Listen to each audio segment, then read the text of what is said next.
ओम उत्तरकुंड महाकाय सूर्यकोटि समप्रभ निर्विघ्न करुण देव सर्व कार्यासु सर्वदा। ओम श्री गणेशाय नमो। माननीय सतीश जी भाई साहब, अलका जी, आप लोगों को शुरू में ही निवेदन कर दूं और इस पूरी खेतड़ी उपखंड की जितने भी ये लोग हैं, बैंड की क्षमता कम बड़ी है, बाहर भी लोग खड़े हैं, मैं इस मंच पर और इस भगड़ों की डाणी की पवित्र भूमि पर खड़ा होकर कहता हूँ, ये जो लोग खेतड़ी में आपको सुनने और देखने के लिए यात्रा, उसमें अगर इंजीनियर धर्मपाल का एक नया पैसा भी लगा हो तो ईमान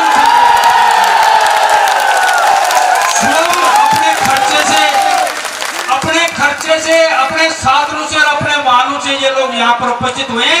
इसका मतलब है कि राजस्थान के साथ साथ ये खेतड़ी भी परिवर्तन की ओर चल रही है और इस उपस्थित जन समुदाय बुजुर्गों के इन आशीर्वाद के दम पे, नौजवानों की इन ऊर्जा के दम पे और माताओं और बहनों के अभिनंदन के दम पे इतना कह सकता हूँ। अभी हम पूरे राजस्थान का तो पता नहीं है, लेकिन खेतड़ी की सीट पूरी शेखावाटी में सबसे ज्यादा वोटों से जीतने की कोशिश करेंगे। ये तो आप लोगों से वादा करना चाहते हैं हम। और वो जातो आता हम कोई अकेले इंजीनियर धर्मपाल नहीं कर रहा है, उस वादे के अंदर सहयोग है इन बुजुर्गों के आशीर्वाद का और शक्ति है इन नौजवानों की और आशीर्वाद है इन माताओं और बहनों का। इन सबके दम से यहाँ से उठाड़ के फेंकेंगे और आपको विधानसभा में कमल खिला के और इस देश को, इस प्रदेश को जो भारतीय जनता पार्टी की जरूरत है, मैं समझता हूं आप लोगों से कोई छुपी हुई नहीं है। आज देख सकते हो हमारे देश का मान और सम्मान कितना दुनिया में बढ़ा है। हमारा देश जो एक गरीब देश कहलाता था, आज चांद की यात्रा कर रहा है, तो वो भारतीय जनता पार्टी और नरेंद्र मोदी की वजह से कर रहा है। आपसे आग्रह करना चाहता हूँ, ये वही धरती है, वही भारत था। 70 साल में दुनिया का कोई भी नुमाइंदा हिंदुस्तान की सरजमी पे पैर रखता था तो इसकी मिट्टी को उठाकर अपने माथे से तिलक लगाता था और अपने आप को धन्य और पवित्र समझता था।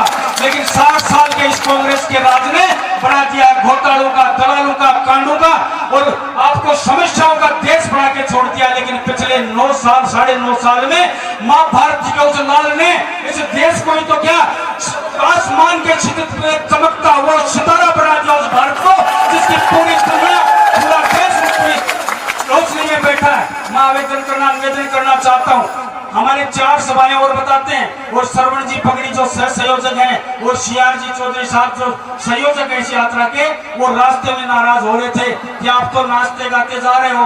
मैंने कहा माताओं बहनों ने तो कलश यात्रा निकाली है, उसका सम्मान करने के लिए जा रहे हैं, थोड़ी देर हुई है, आपसे क्षमा चाहता हूँ संयोजक महोदय और सह प्रभारी महोदय। अब लेकिन इतनी जन भावना का सम्मान करना भी आपका और हमारा फर्ज पड़ता है। ये लोग 15 दिन से जिस तैयारी के लग रहे हैं, अगर आप उनके लिए 15 मिनट नहीं देते हो तो मैं समझता हूँ उस सच्चे कार्यकर्ता के पसीने का अपमान है, उस सच्चे नौजवान की ऊर्जा का अपमान है, उस सच्चे बुजुर्ग का आशीर्वाद का अपमान है। इसलिए आग्रह करता हूँ, आप चाहिए शौक से, हम भी आपके साथ चलेंगे, लेकिन हमने आपका समय लिया, थोड़ा कलश यात्रा होगी, बाइक यात्रा होगी, इसकी वजह से ये नौजवान और माताएं बहन इतनी संख्या में आए। आप सबने उनका सबका मान और सम्मान किया।